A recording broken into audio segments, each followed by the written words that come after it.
Hallo meine Lieben, es ist ja schon bald Ostern, ne? Und ich wollte euch mal mit einem Osterpattern 6 verschiedene Karten zeigen, die ihr nachbasteln könnt. Und wie das Ganze funktioniert, das zeige ich euch gleich.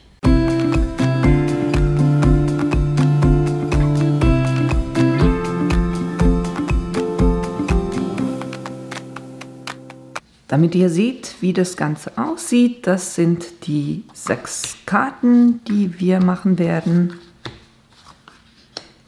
Für mich etwas ungewöhnlich bunt, ne? Aber naja, ich finde, sie sind eigentlich super süß geworden.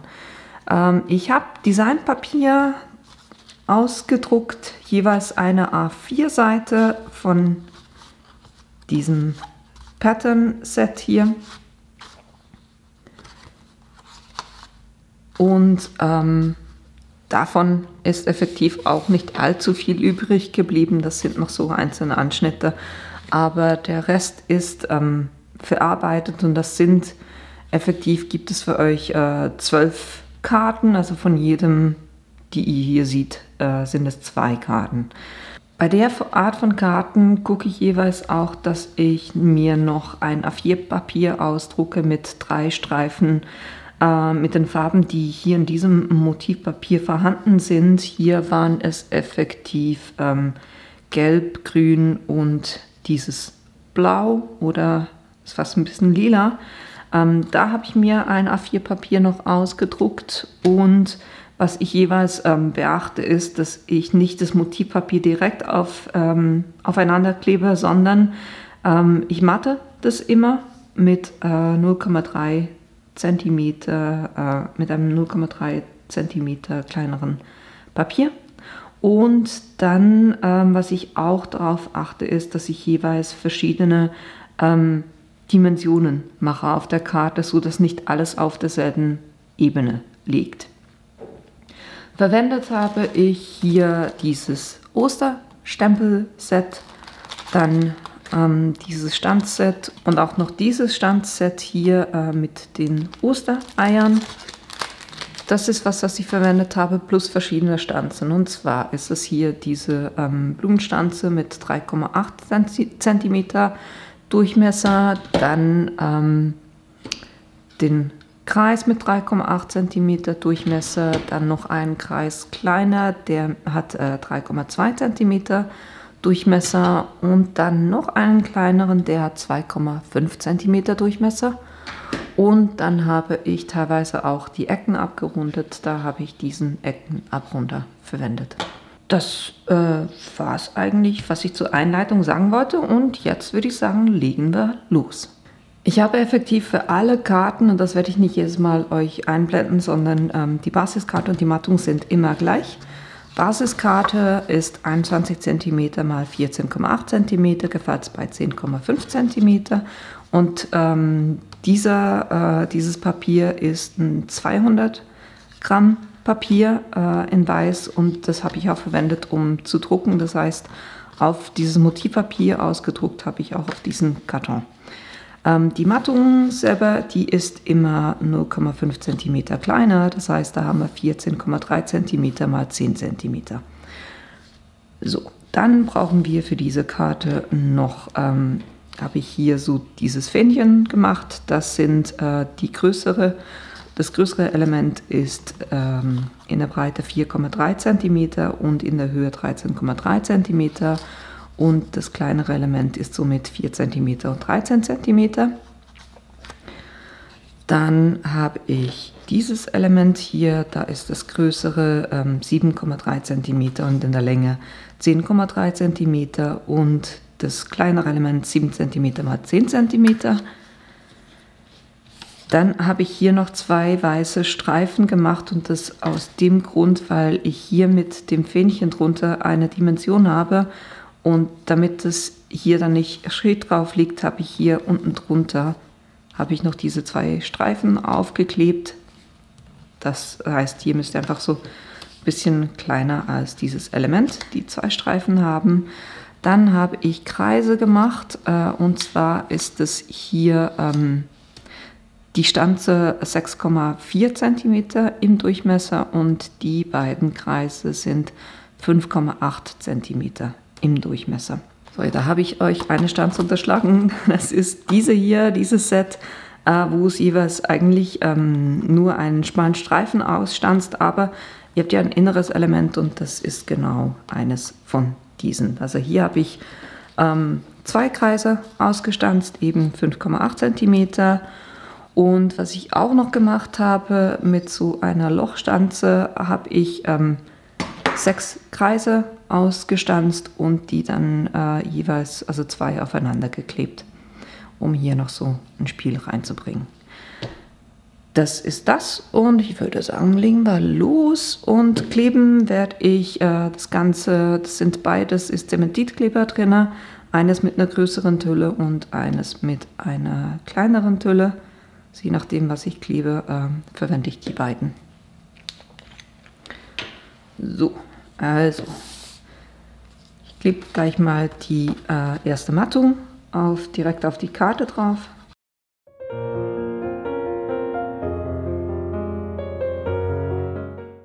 Ich lege die jeweils einfach so ein bisschen drauf und dann kann ich durch den Flüssigkleber immer noch so ein bisschen schieben, damit ich sehe, okay, jetzt liegt sie wirklich mittig.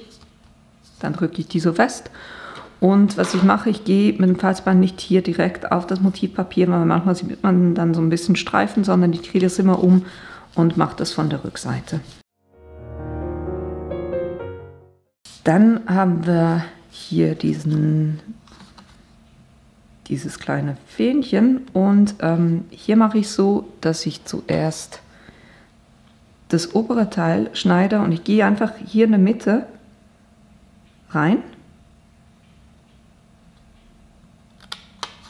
und dann gehe ich von der einen Ecke in das Ende, wo ich da in der Mitte reingeschnitten habe und mache dasselbe von der anderen Seite. Und dann klebe ich das schon mal auf die Mattung drauf.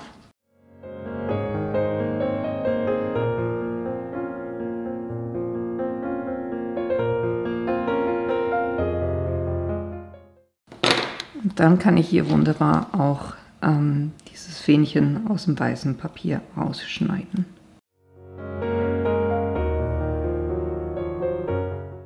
So, und dann kann ich das hier auch schon auf die Karte aufkleben. Und hier versuche ich einfach vom Abstand her diese 0,5 cm zu wiederholen. Das heißt hier so in die obere Ecke, gerade runter.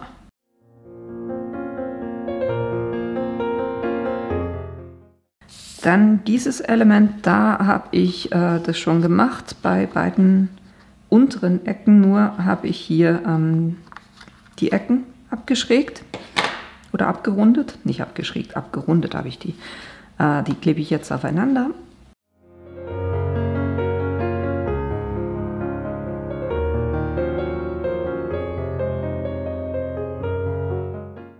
Und dann eben, um hier diese Erhöhung auszugleichen, habe ich diese beiden Streifen, die klebe ich aufeinander.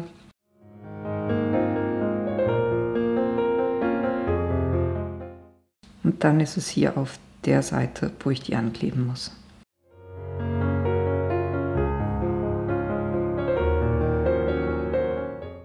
So, und dann klebe ich das hier auch schon fest.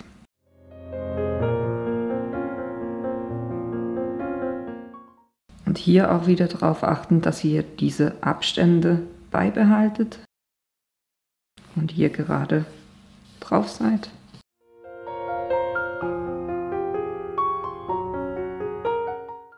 Dann klebe ich hier die 3 Punkte auf.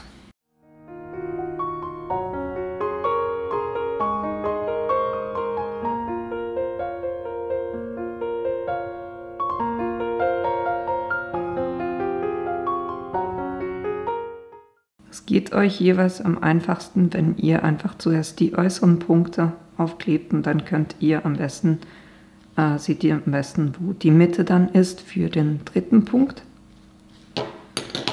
So. Und dann, um für dieses Element Dimension zu schaffen, eben diese beiden Kreise.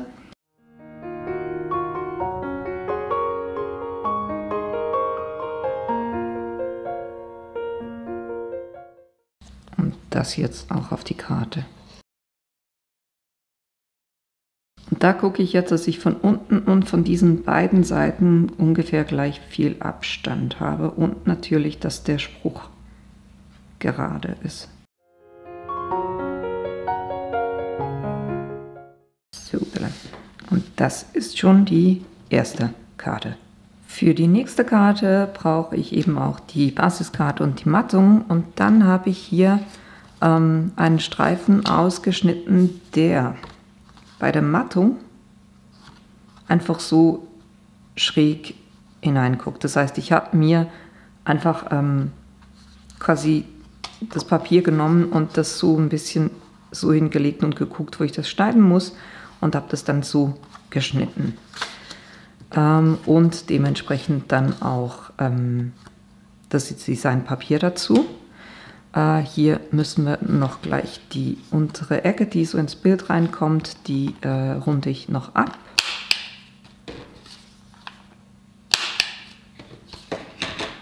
Dann habe ich 2 von diesen Ostereiern ausgestanzt und habe das, ganz ehrlich gesagt, das habe ich habe es so gemacht. Ihr seht, ich habe es einmal blau und einmal gelb gemacht und dann habe ich sie jeweils einmal blau und einmal gelb dieses hier gestanzt und dann die Elemente hier reingemacht vom Blauen und die gelben Elemente von hier ins Blaue reingemacht, um hier so ein schönes Spiel zu kriegen. Dann einmal gestempelt, auch mit diesem Stempelset hier. Da habe ich keine Stanzform dazu, deshalb habe ich da kurz Fuzzy Cutting gemacht und ich brauche hier noch so einen gelben Streifen, um hier dann den Hintergrund von diesem Stempel zu machen. So, dann erstmal die Mattung aufkleben. Und immer gut achten, wo geht die Karte auf, damit ihr dann das in der richtigen Richtung aufklebt.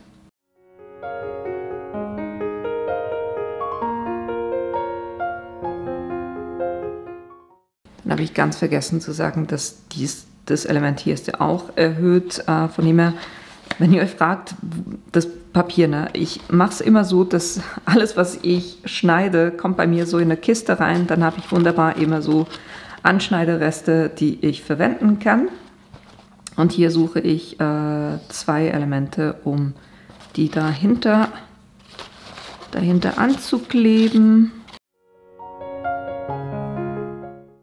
Das heißt, von der Größe her brauche ich etwas, was in etwa so groß ist.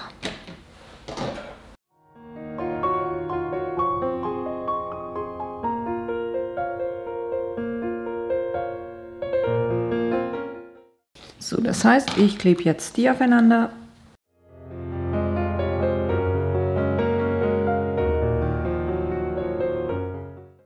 Wechsle hier kurz auf die kleinere und jetzt klebe ich alle diese Elemente zusammen.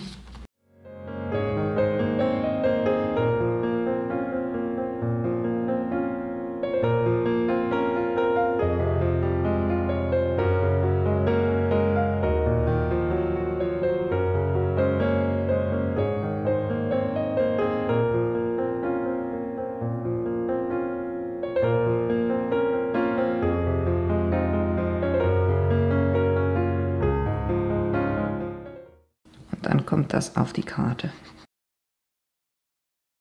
Und hier mache ich so, dass ich oben an die Mattung anschließe.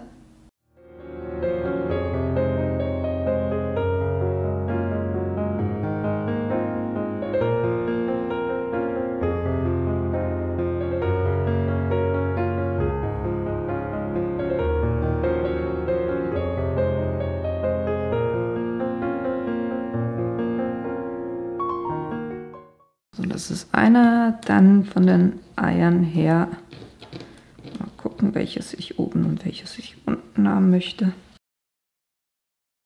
Das eine, das untere liegende, klebe ich direkt auf die Karte. Ein kleines bisschen schräg. Und beim oberen nehme ich Dimensionals Und hier kommt ein Teil, kommt hier Flüssigkleber und dann nehme ich hier 2 Dimensionals, die ich da drauf klebe.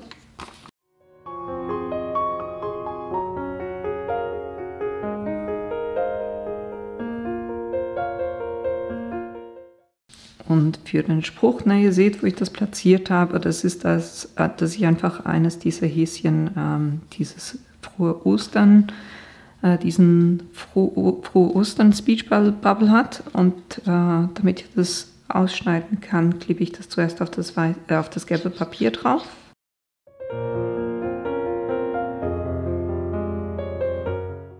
Und dann schneide ich das entsprechend aus.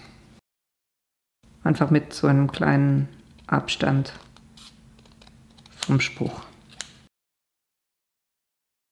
So, und das klebe ich jetzt nicht mit Flüssigkleber auf, sondern das klebe ich mit Dimensionals auf.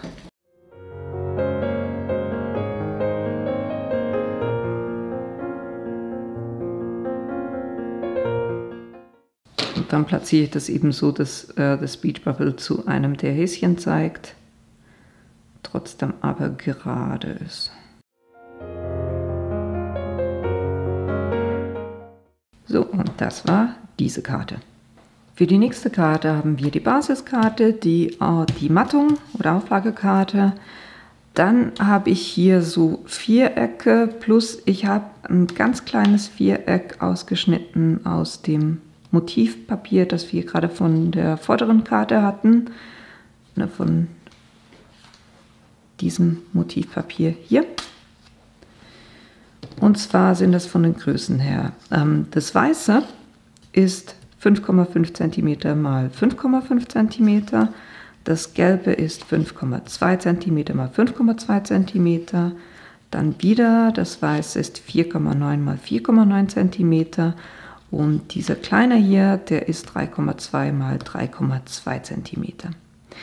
Dann habe ich mit diesem Stanzset den größten Kreis genommen, der hat 9,8 cm Durchmesser und habe da nur ein Partial Die Cutting gemacht. Das heißt, ihr legt diese Stanzform quasi mit dem Papier nur, dass die Stanzplatten nur bis zur Hälfte kommen und so könnt ihr wunderbar hier wie eine gewellte Lasche machen. Und das hier ist effektiv, war ein ganzer Kreis, den ich einfach halbiert habe, von derselben Größe. Dann habe ich für den Spruch, das sind 3 cm mal 10 cm. Und warum 10 cm? Einfach, dass es nicht größer als die Mattung ist. Und dann habe ich noch, um Dimension zu schaffen, ist hier hinten dran, kommt ein Streifen. Na, ihr müsstet euch so vorstellen. Na, hier kommt das dann so, und damit ich das hier ausfüllen kann, nehme ich dann diesen Streifen, und um dem gesamten Element dann noch Dimension zu geben, habe ich hier zweimal solche Elemente ausgeschnitten und noch unten so kleine Streifen, damit ich hier eben diese Dimension schaffen kann. So, dann fangen wir hier wie immer mit der Mattung an.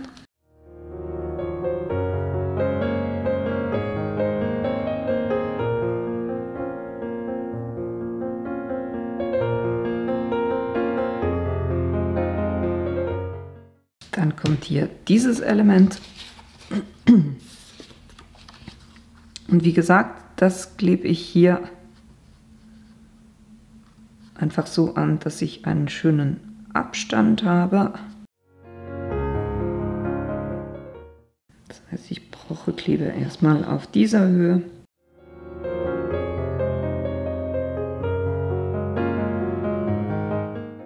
Dann könnt ihr, wenn irgendwo noch was übersteht, könnt ihr das abschneiden. Dann nehme ich hier den Streifen und bringe hier mal kurz Kleber drauf, damit ich den schön anbringen kann. Weil das Thema ist, ich will auf den Seiten ist keine Mattung, aber oben ist dann wieder so ein kleiner Streifen Mattung. Deshalb nehme ich das hier und lege das hier anliegend und oben, dass es mir einen kleinen Streifen Mattung gibt. Und kann ich hier das, was übersteht, einfach abschneiden. So, und dann eben, um Dimension noch zu schaffen, kommen noch diese Elemente hier hinten drauf.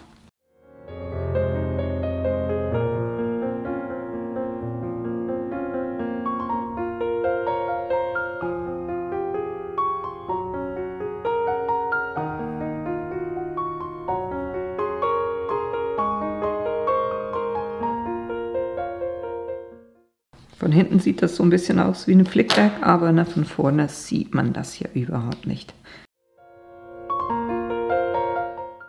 So, und jetzt versuche ich auch hier den Abstand zu wiederholen, den ich schon mit der Mattung hatte. Von oben und auch von den Seiten.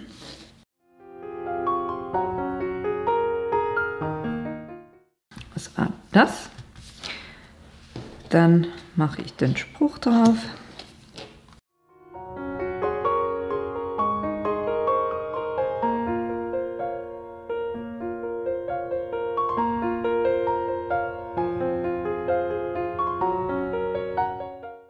Der schließt jetzt eigentlich auf beiden Seiten an, weil der ist ja 10 cm.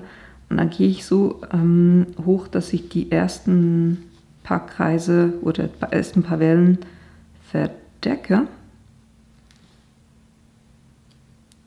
Und aber gerade liege. Dann kommen noch diese Elemente alle aufeinander.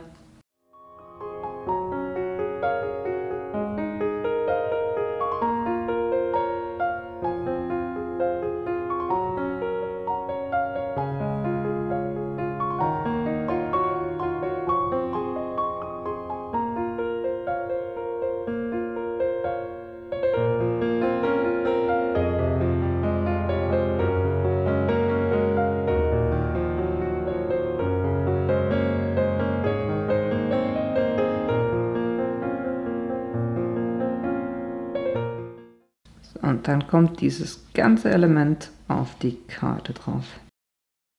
Und zwar gucke ich hier einfach, dass ich mittig von allen Seiten ungefähr den gleichen Abstand habe.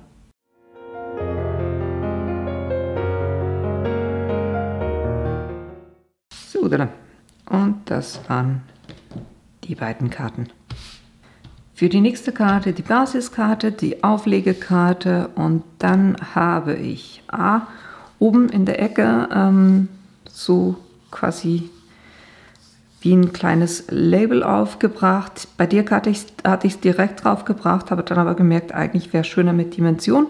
Von dem her habe ich das einerseits einfach in der Größe von diesem kleinen Hasen ausgeschnitten und dann noch 2 Streifen, damit ich da Dimension generieren kann. Dann für den Spruch habe ich, das größere Element ist 9,8 cm mal 3,3 cm und das kleinere ist somit 9,5 cm mal 3 cm. Dann habe ich Kreis und zwar einen größeren Kreis. Hier, der ist 9,7 cm im Durchmesser, der ist 8,5 cm im Durchmesser. Und dann habe ich noch 2 mal diesen gestitchten Kreis, der ist 7 cm. Der war aus diesem Set hier. Ja, und dann fangen wir gleich mal an mit Aufkleben. Die Auflagekarte kommt direkt auf die Karte.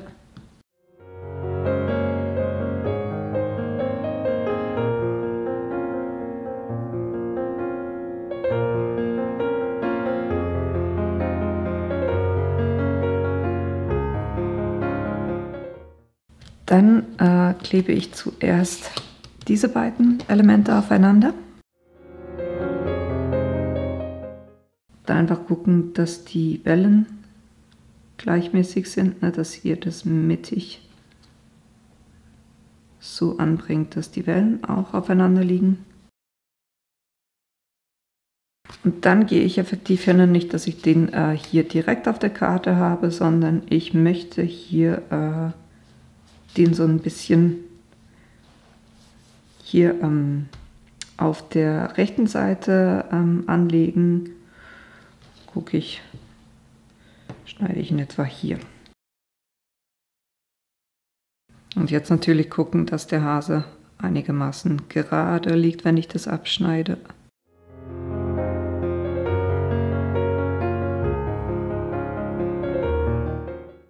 Dann klebe ich diese beiden Kreise hier hinten dran, um eine Dimension zu schaffen. Das mache ich kurz einzeln, einfach damit ich das dann auch den Überstand abschneiden kann.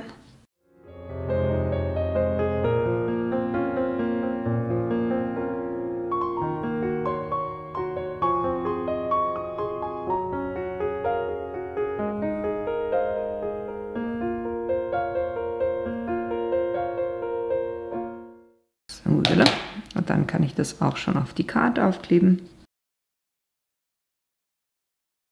Und hier orientiere ich mich an der Mattung, das heißt, ich schließe hier an der Mattung ab und halte unten auch einen kleinen Abstand hier. So, jetzt klebe ich den Spruch aufeinander. Und hier habe ich einfach nur eine Ecke abgerundet. Und was vom Maß her habe ich es einfach so gemacht, dass ich hier direkt abschließe und nur auf 3 Seiten die Mattung habe. So, und wenn ich jetzt das direkt aufkleben würde, dann hätte ich hier, wäre die Erhöhung, und ich weiß nicht, ob das wirklich so bleiben würde, von dem her, ich habe ja im Moment von der Dimension, ich habe 2 Kreise hinter denen, das heißt, ich habe 2 Stück Papier, 4 Stück Papier und deshalb habe ich mir so 4 kleine Vierecke ausgeschnitten und die klebe ich hier kurz aufeinander.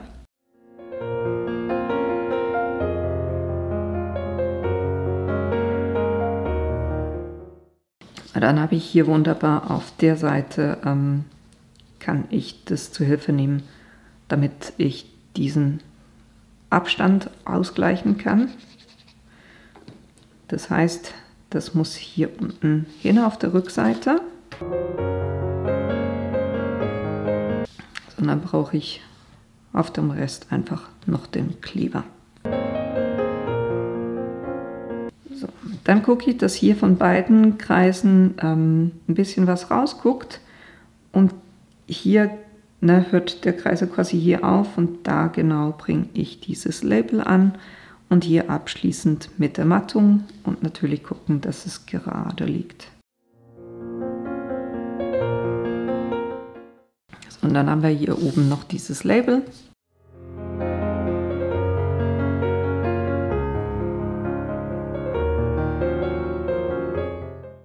Warum habe ich dieses Label gemacht? Wenn ihr euch die Karte jetzt anguckt, habt ihr hier sehr viel passiert. Das heißt hier in der unteren Ecke und da oben ist es wie leer und deshalb habe ich genau dieses Label noch ausgeschnitten, um da diesen Platz auch noch so ein bisschen zu füllen. So, das schließt jetzt oben einfach mit der Mattung ab. Okay, voilà. Das ist Karte Nummer 4, ne?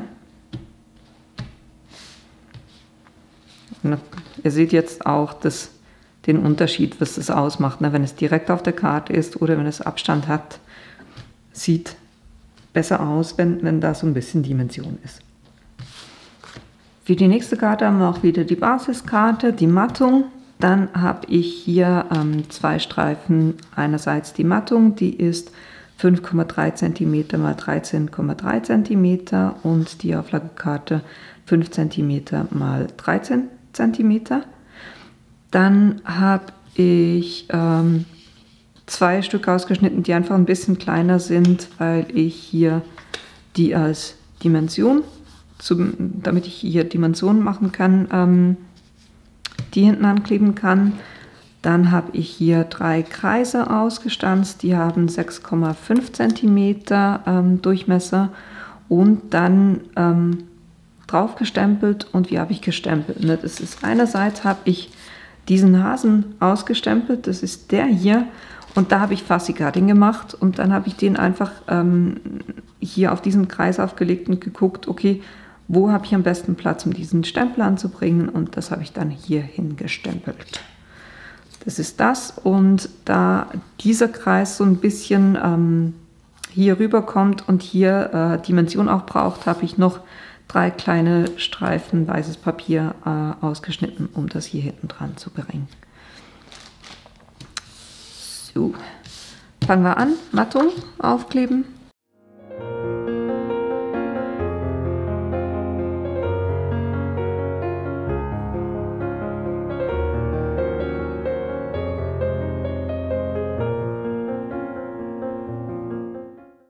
Dann hier dieses Element.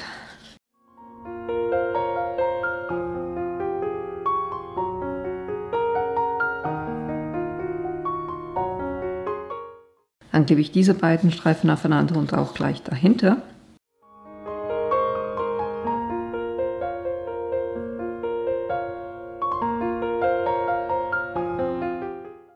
Das kommt auch gleich auf die Karte.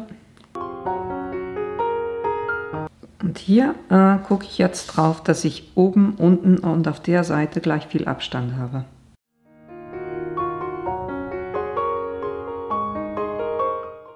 So, dann kommen hier die Kreise aufeinander.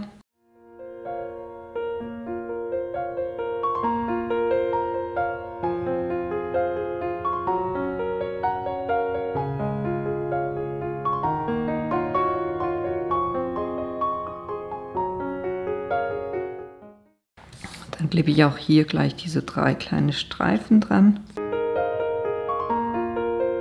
Wie hieß es bei Pretty Woman? Schlüpfriges kleines Scheißerchen, ne? So, und jetzt muss ich diesen Streifen auf diese Seite hier ankleben.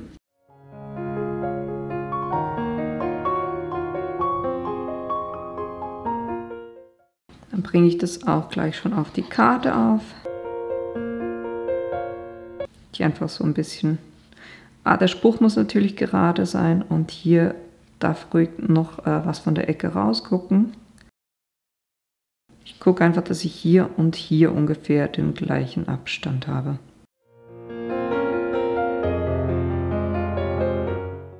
Und der Hase, der kommt jetzt mit Dimensionals noch drauf.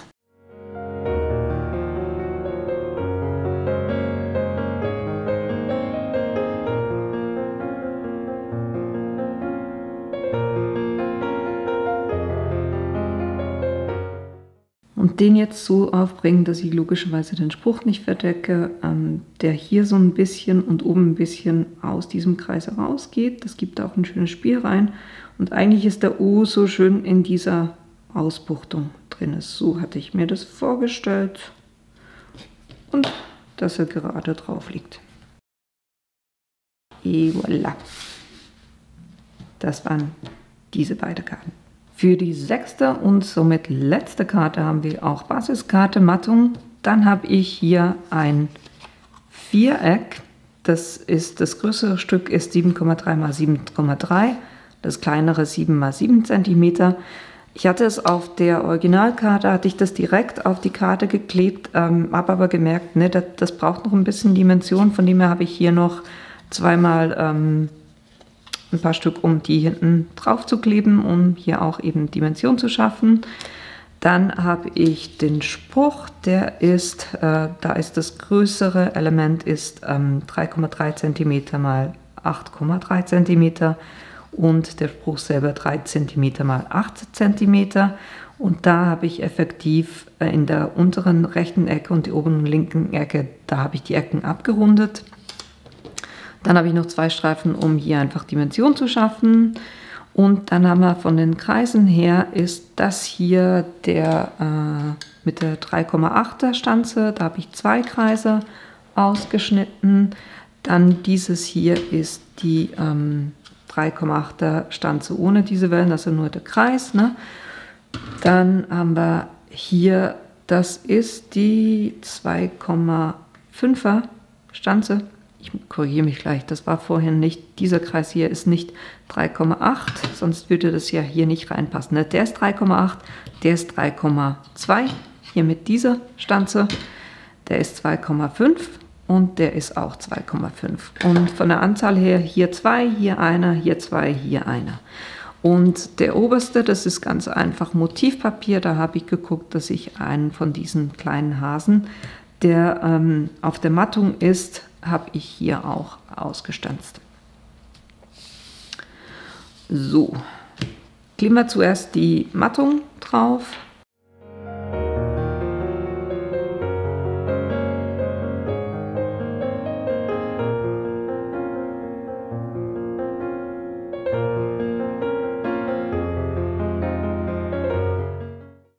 Dann machen wir aus diesem Element hier ein kleines Fähnchen. Und wie immer ungefähr in der Mitte aufschneiden und dann von der Ecke aus hier in diese Mitte schneiden und von der anderen Seite dasselbe.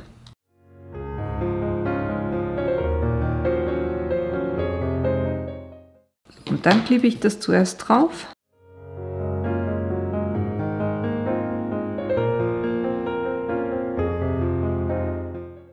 Heute will das nicht so richtig mittig draufkleben, ne? So, besser. Also das Schöne am Flüssigkleber, ne? Man kann immer noch so ein bisschen korrigieren. So, und jetzt kann ich unten die Spitze ganz einfach auch so nachziehen mit diesem kleinen Abstand.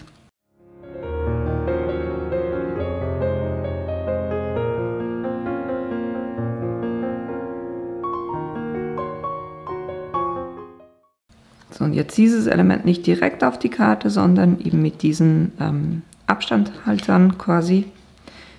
Deshalb klebe ich die hier kurz zusammen.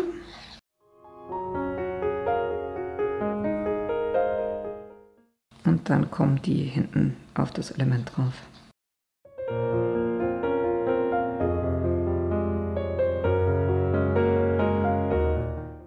Und da mache ich es jetzt so, dass ich von der linken Seite und von oben gleich viel Abstand halte.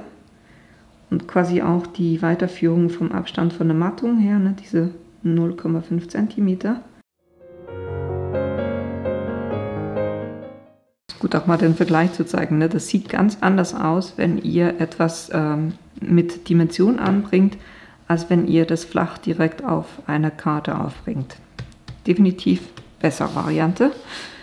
So, dann haben wir hier diesen kleinen Kreis hier. Und da arbeiten wir jetzt folgendermaßen. Wir gehen von klein in groß. Da kommen die weißen dahinter.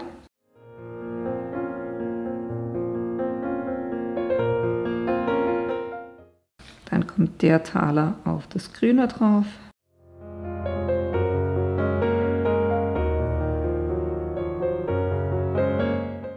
Der dann hier auf die beiden weißen, die klippe ich kurz zuerst zusammen.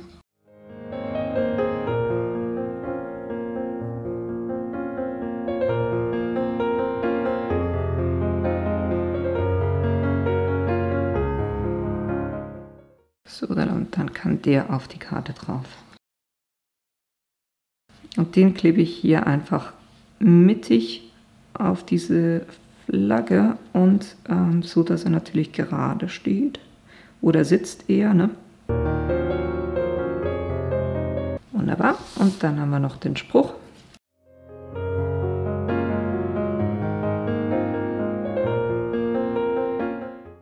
Und da kommen diese beiden Teile auch noch hin, um Dimension zu schaffen.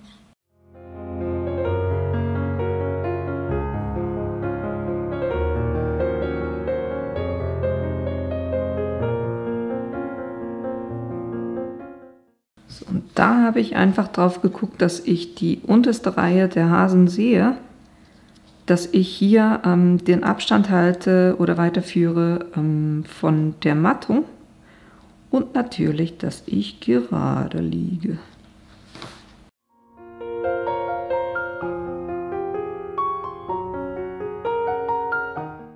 So, und das war die 6. und somit letzte Karte.